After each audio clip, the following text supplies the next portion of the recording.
For most of Season 2, Daemon Targaryen was barely part of the war. He was locked in Harrenhal. He was having visions. He was drinking with a witch who was feeding him potions.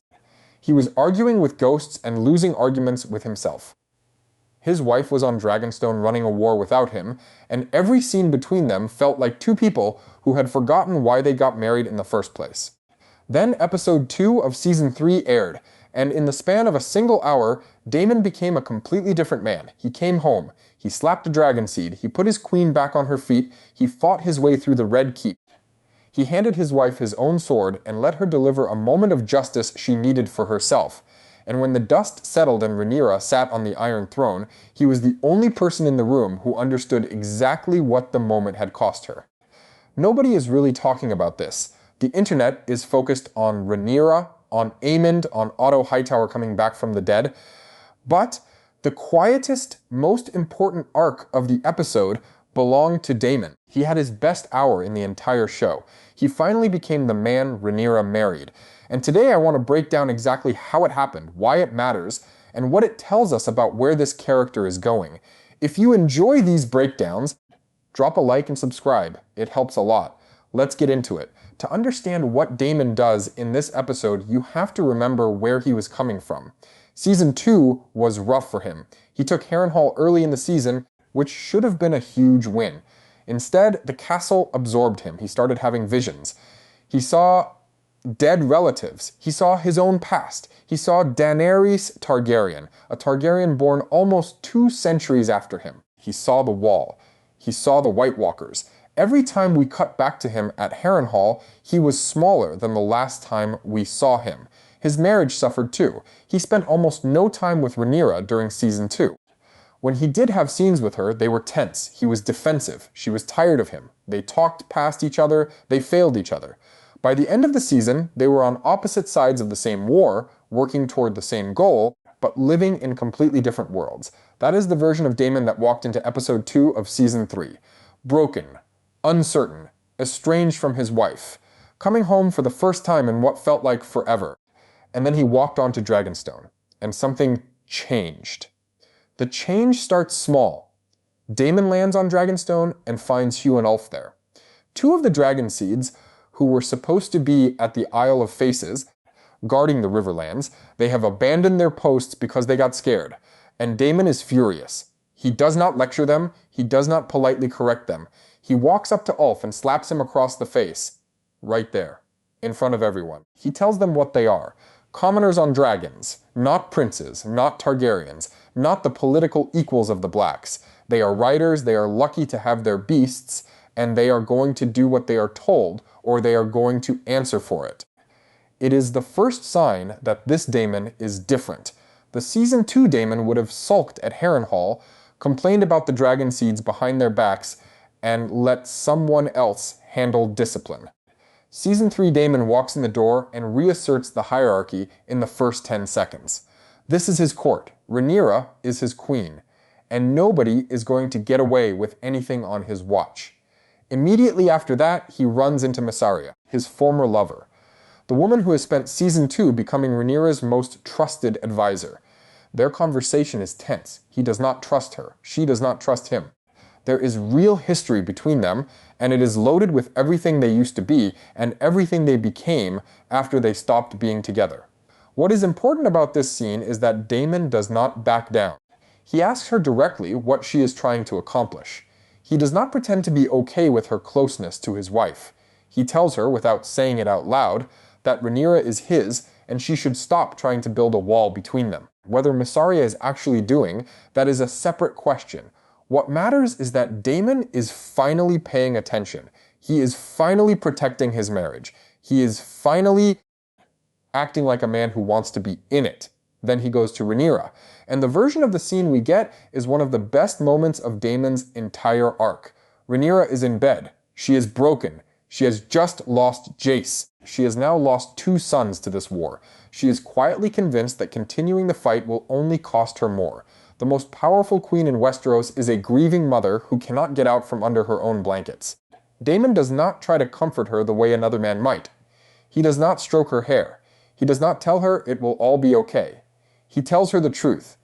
If she stops now, everything Jace died for is wasted. Lucerys died for nothing.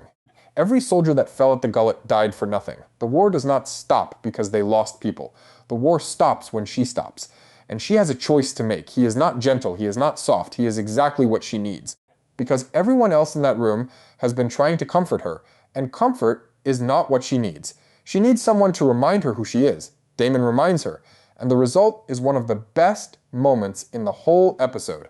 Rhaenyra gets out of bed. She puts on her armor. She calls her advisors and tells them what they are going to do. She, Damon, and the Dragon Seeds are going to fly to King's Landing and take the city. The transformation on her face is visible. She is not a broken mother anymore. She is a queen. And the reason she is a queen again is that Damon just walked into her chambers and told her the truth. That single scene is worth more than every scene these two had together in Season 2 combined. Then they suit up together. And this is where the visual language of the show starts telling us something new. For the first time in a very long time, Damon and Rhaenyra are framed as partners, not as rivals, not as spouses drifting apart, as a team, getting ready together. Walking to their dragons together, flying to King's Landing together. The show has been withholding this dynamic from us for 2 full seasons. The Damon and Rhaenyra we saw in Season 1 as young lovers, before everything got complicated. Now the show is finally giving it back in a completely different form. Older, sadder, battered by everything they have lost, but still a team. The attack on King's Landing itself is the strongest set of scenes Damon has had since the show began. The dragons sweep in. The Gold Cloaks stand down because Alicent has already arranged for the gates to be undefended. Rhaenyra and Damon land in the city itself. They fight their way toward the Red Keep on foot. And Damon does exactly what a king consort is supposed to do. He clears the path. He kills anyone in her way. He never leaves her side. Matt Smith is at his physical best in these scenes. He handles a sword like a man who has done it his entire life. Every kill feels earned. Every movement feels practiced. He is not showing off. He is protecting. He is not performing. He is working.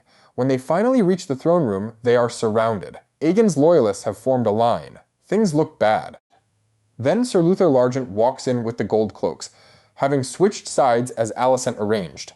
The trap closes, the Red Keep falls. That entire sequence works because Damon is present in it in a way he has not been present in anything for a very long time. He is not distracted, he is not haunted, he is not somewhere else in his head. He is right there, next to his wife, doing the exact job that his character is built for.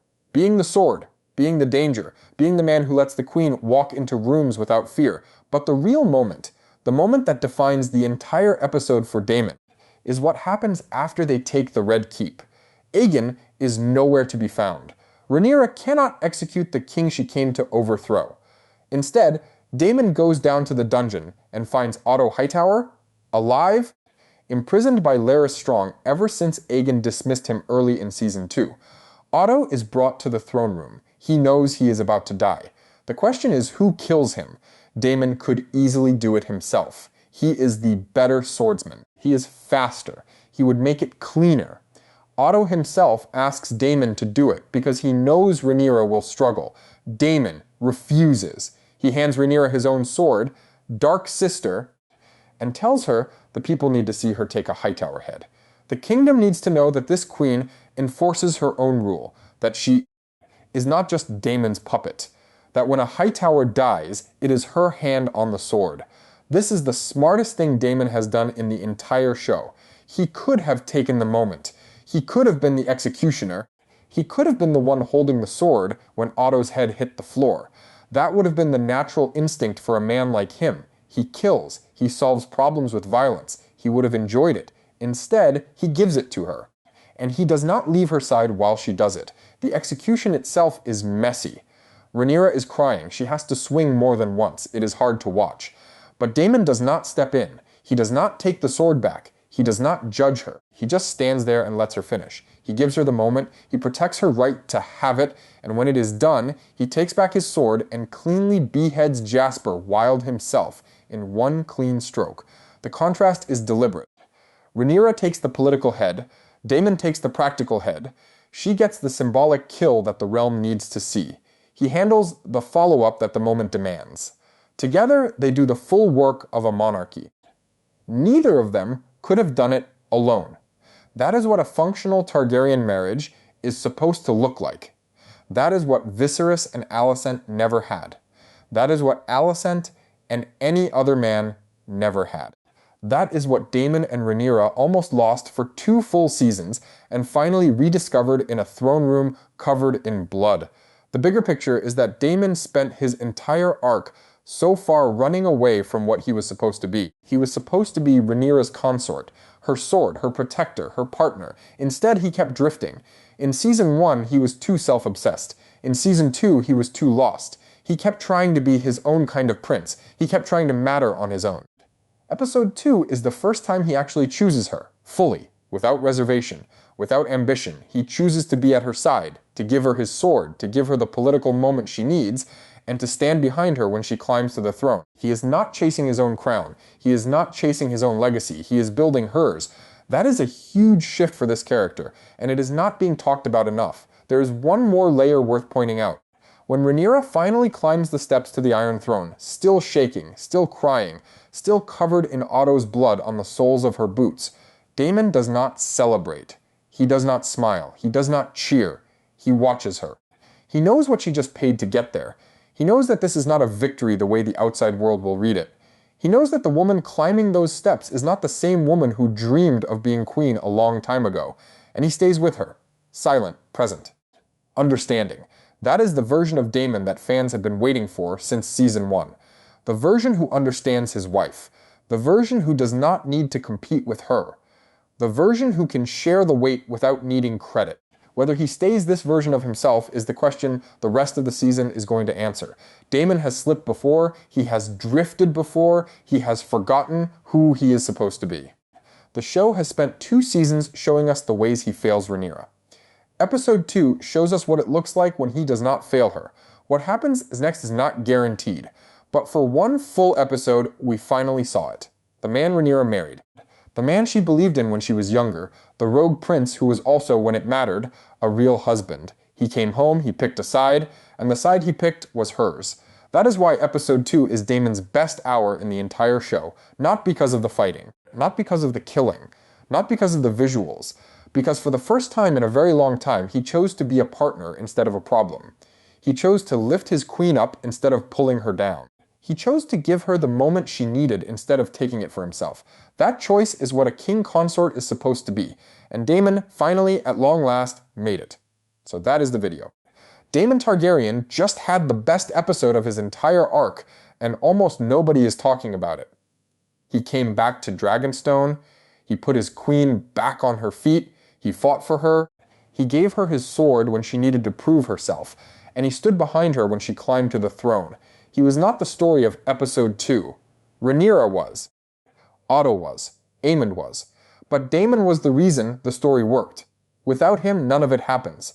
Rhaenyra never gets out of bed. The Red Keep never falls. Otto never loses his head. The throne stays empty. He was the quiet engine of the entire episode, and that quiet, protective, present version of him is exactly who this character has always been trying to become. If you enjoyed this breakdown, drop a like and let me know in the comments what you thought of Daemon this episode. Which moment worked best for you? Which one hit hardest? And whether you think this version of him is going to last.